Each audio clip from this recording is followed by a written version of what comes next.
Today I have a problem that was submitted by a viewer, and it says, show that absolute value of x less than or equal to 2, then it applies the absolute value of x squared plus 2x plus 7 divided by x squared plus 1 is less than or equal to 15. Okay.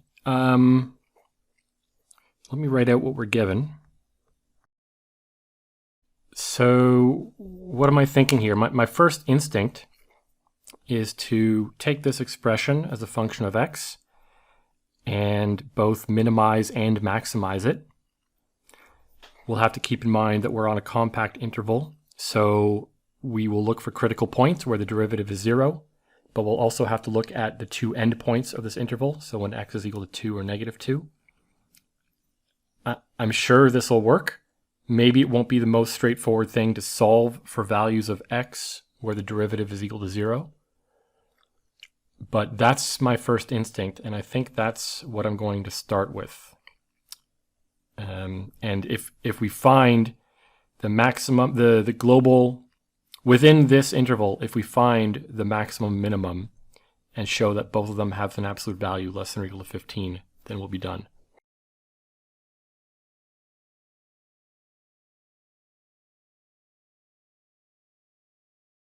Okay, so taking the derivative of this function, I end up with this expression here. We set it equal to 0, so of course we only care about the numerator. Do some simplification, and we end up with this quadratic expression. This looks like it should factor.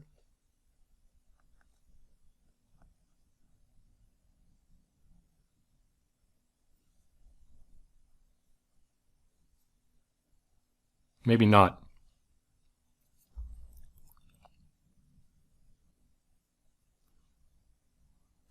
No, maybe it doesn't. So let's you know what else I'm interested in? You know what I can do? This is the derivative. The denominator is always positive. So I'm going to look at the sign of this thing when x is between negative 2 and 2. Yeah, so okay, so there will be at least one root here. I'll just use the quadratic formula. Looking at the two possible values of x here, the square root of 10 is a little bit more than 3. So if I take the positive square root, I'll get something a little bit greater than 0 divided by 2. So that'll be one critical point. If I take the negative square root, I have something a little bit greater than 3. So negative 3 minus something greater than 3. This will give me something less than negative 6. And when I divide by 2, I'll have something a little bit less than negative 3, which is out of the range of values of x I'm concerned about. So we're only going to take the positive square root here. This gives us a derivative of 0. At that value. This doesn't look like a, it's not something I really want to substitute back into my expression, or the function.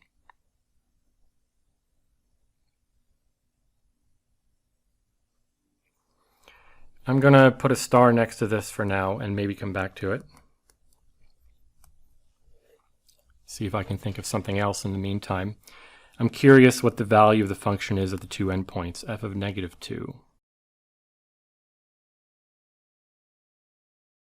So the value of the function at the two endpoints of the interval are 7 over 5 and 3, which are of course both less than 15.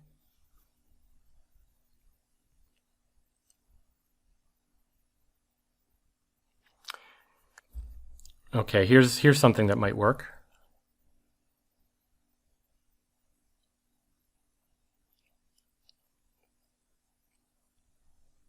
What if I consider the numerator and denominator separately? If I maximize the absolute value of the numerator and minimize the absolute value of the denominator, Yeah, in fact, I see now that this works. I'm going to write this as g of x divided by h of x to make it clear what I'm doing here. Okay. This function will have its maximum value at x equals 2, at least on the interval from -2 to 2. This will have its maximum value at x equals 2.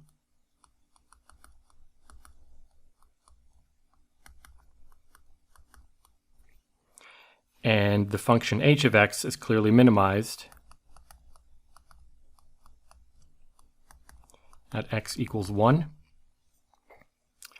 And so f of x, again, we're only considering values of x between -2 and 2. This will be less than or equal to g of 2. Sorry, I apologize. This is not minimized at x equals 1. It's minimized at x equals 0. So f of x will be less than or equal to g of 2 divided by h is 0, because I'm just making the numerator as large as possible and the denominator as small as possible. And this is equal to 15.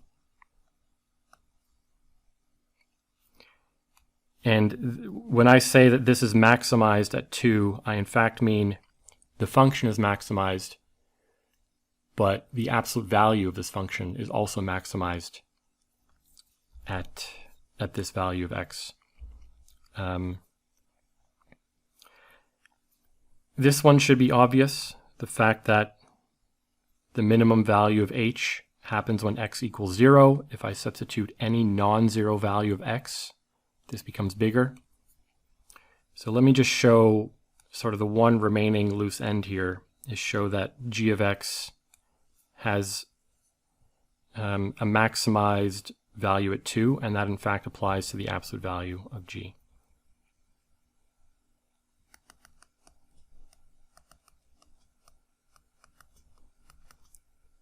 The way we're going to do this is to take just maximize this using calculus. We'll take a derivative and set it equal to 0.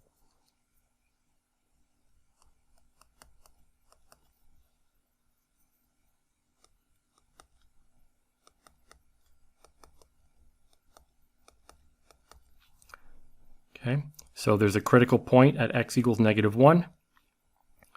That's clearly going to give a minimum value of this, because it's a parabola which opens upwards. So the minimum value of g is 1 minus 2 plus 7, which is equal to 6. Now we have to check the endpoints to figure out the maximum. G of -2 should be easy. This is going to be 4 minus 4 plus 7. And g of 2 is 15. Okay, so we see, if this is the minimum value of g on the interval from -2 to 2, and this is the maximum value of g on the interval from -2 to 2, all of this together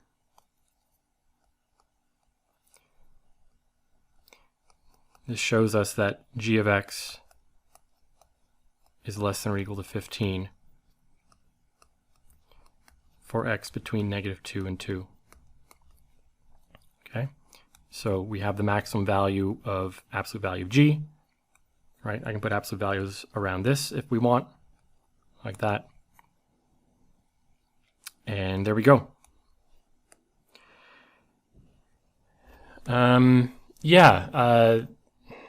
You can almost certainly find a tighter upper bound.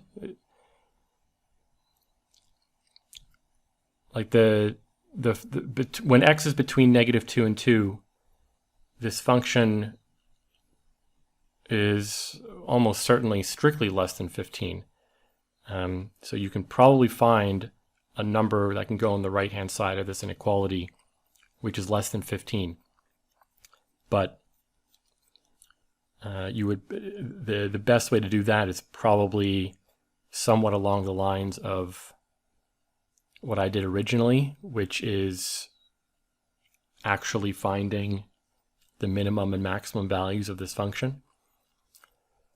But this ends up working. I guess the key here was realizing that if you have something, if you have a fraction, if you have a function in the numerator and function in the denominator, then to make that as big as possible, you can make you want the numerator to be large and you want the denominator to be small. And that's essentially what I ended up using here to show that this thing is less than or equal to 15. Yeah, that was a nice problem. Kind of took a bit of a strange route to get there because I didn't, I thought I would do something a little bit more direct, but it ended up working in the end. Thanks for watching.